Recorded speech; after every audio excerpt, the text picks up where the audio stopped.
pense qu'elle va être courte cette vidéo. Bonjour, Cyberforce Shouts Out, un one-shot qui vient de sortir aux États-Unis dans l'univers de Cyberforce. Une vidéo que, bon, je savais pas trop si j'allais la faire. Je l'ai lu, je me suis dit, ouais, est-ce que c'est vraiment nécessaire? Parce que franchement, ça se lit en 2 secondes. On dirait un Ultimate X-Men de Peach Momoko.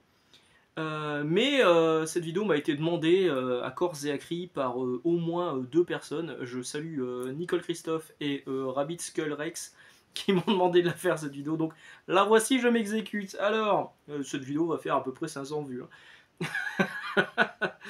Donc Cyberforce Shootout, c'est dur à dire, c'est comme Tatouf Métouf. Alors, c'est scénarisé par un mec qui a gagné le Talent Hunt, c'est écrit Talent Hunt Winners. Topco fait régulièrement ça, en fait, fait des concours de découverte de talents, de nouveaux scénaristes et nouveaux dessinateurs.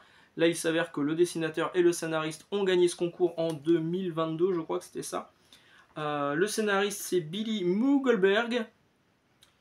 Vu la qualité du scénario, je pense que le niveau d'exigence, il n'est pas très élevé. Et le dessinateur, c'est Bruno Abdias. Et là, bon, c'est pas mal. C'est pas mal parce qu'on retrouve un petit peu le style Topco qu'on a pu connaître à l'époque. Alors déjà, on va mettre un petit peu l'église au milieu du village. Tout se passe au milieu de la période Cyberforce Rebirth. Il y a eu plusieurs versions de Cyberforce. Il y a eu celle d'origine qui est la meilleure, qui est top, où on a eu du David Finch, on a eu du Marc Silvestri, enfin c'était extrêmement bien. On a eu la version Rebirth qui a été rebootée, c'est un premier reboot, avec une superbe couverture de Marc Silvestri, mais malheureusement à l'intérieur c'est beaucoup moins bien. Donc ça redémarre à zéro, le monde est dirigé par Cyberdata Industries, cette fois c'est une industrie, qui a une armée d'androïdes qu'on appelle les Aphrodite, Aphrodite 9, Aphrodite 4, enfin il y en a plein. Aphrodite 9 c'est une série qui a été créée co-créée par David Finch, et je crois en avoir fait une vidéo, il me semble. Mais là c'est la période Rebirth, donc l'Aphrodite c'est une armée d'androïdes donc, qui est aux ordres de Cyberdata Industries. Et donc Cyberforce c'est des rebelles qui se rendent compte qu'il y a un truc qui va pas. Et le personnage principal c'est Velocity, c'est la nana qui court hyper vite. Elle c'est Cassandra, c'est sa sœur. Donc je pensais pas tous les avoir en fait, ce que disais dimanche, je pensais qu'il me manquait des numéros de Cyberforce. En fait non, je les ai tous. Donc Cyberforce Rebirth numéro 1, numéro 2. Les couvertures sont toujours cool. Hein. Numéro 3 et numéro 4. Donc c'est Cyberforce Rebirth. Ensuite on a une nouvelle série qui s'appelait Cyberforce Awakening, qui est de nouveau un reboot, qui met encore une fois en scène Velocity et Aphrodite. Surtout Aphrodite d'ailleurs, qui est ici en couverture. Qui est franchement pas terrible non plus. Et donc ça se passe dans l'univers Rebirth, donc le premier reboot, celui-ci. Hop, je pourrais vous faire un page à page en fait, tellement il n'y a pas grand chose à dire sur la série. Faire un page à page, c'est quand on n'a pas vraiment d'idée. Là pour le coup, il y a quand même 2-3 bricoles à dire. Donc on voit le président, le chairman de Cyberdata Industries, qui est toujours là, qui n'a pas été assassiné par Stryker. Oulala, spoil, comme dans la série. On voit donc Cassandra, qui est à ses ordres. En fait, le postulat de base, c'est qu'il y a un androïde de Aphrodite, il y a une Aphrodite, qui a disparu, qui s'est barré, et du coup, on va envoyer Cassandra. Vous voyez, on voit qu'il y a aussi Velocity, qui est ici, sa sœur. On va envoyer Cassandra dans un style qui rappelle un peu Kitty Pryde Air Krakoa. Elle fait un peu pirate, là, pour le coup. Elle fait un peu Lady Mechanica aussi, avec son bras mécanique, comme ça. Et donc, on va envoyer Cassandra à la poursuite de cet androïde Aphrodite, pour s'en débarrasser. C'est pas un page à page que je vous fais, mais limite, hein, parce que je vais quasiment vous montrer toutes les pages. Donc, vous voyez, au niveau du trait, c'est Bruno Abdias, je crois. Il s'en sort plutôt pas mal. Moi, je retrouve un peu ce que j'avais connu sur du Cyberforce à l'époque. Donc des nanas badass, un peu sexy et tout, Aphrodite. Donc, c'est elle. Des scènes d'action, et voilà, juste des scènes d'action. Elle la retrouve, elle se bat avec elle pendant plusieurs pages, elle finit par la dézinguer.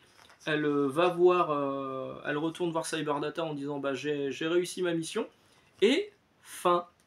Pas plus d'explications. Si elle se dit à un moment est-ce que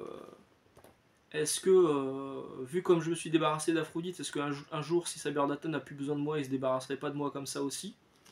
C'est un petit peu ce qu'on voit par la suite dans Rebirth. Et voilà. C'est pas terrible. On voit donc la tête de Joyeux Luron du scénariste, hein, qui, bon, c'est un scénariste très. Enfin, c'est un scénario qui est très prétexte. Bruno Abias qui est là, le coloriste et le lettreur. Et après, on a une preview de Witchblade. En fait, on a l'impression que Topco, là, ils essayent de. On a l'impression que Topco, ça fait des années qu'ils n'arrivent pas à trouver la bonne formule, alors qu'ils avaient la bonne formule. Hein. Et ils se disent, on va revenir sur nos acquis, on va faire un reboot de Witchblade, très bien. Et ils font un one-shot donc sur Cyberforce. Beaucoup de gens se disent, ouais, si ça marche, peut-être qu'il y aura une série Cyberforce. Bah en fait, la série Cyberforce qui fait suite à ça, on l'a déjà. Hein. C'est ça. C'est Cyberforce Rebirth.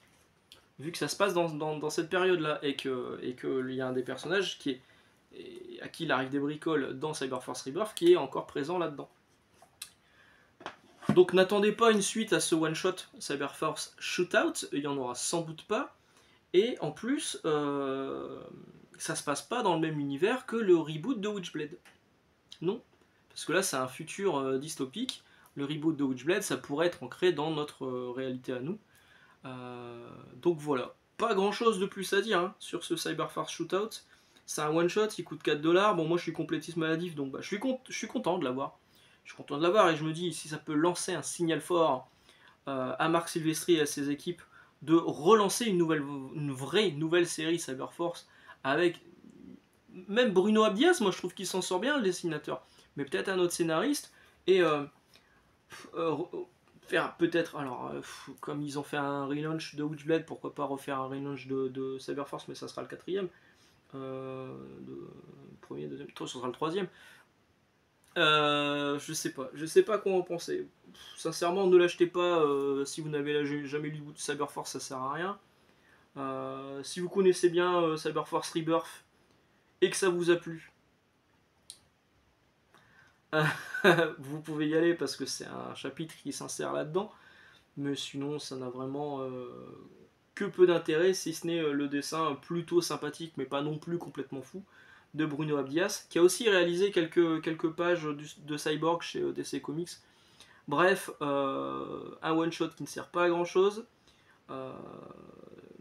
Vaut mieux dépenser ses deniers dans la série régulière de Witchblade plutôt que là-dedans. Je suis déçu, mais en même temps, j'en attendais pas grand-chose. Est-ce que je peux se dire que je suis déçu quand même? Bon, ça se lit très très vite. Voilà.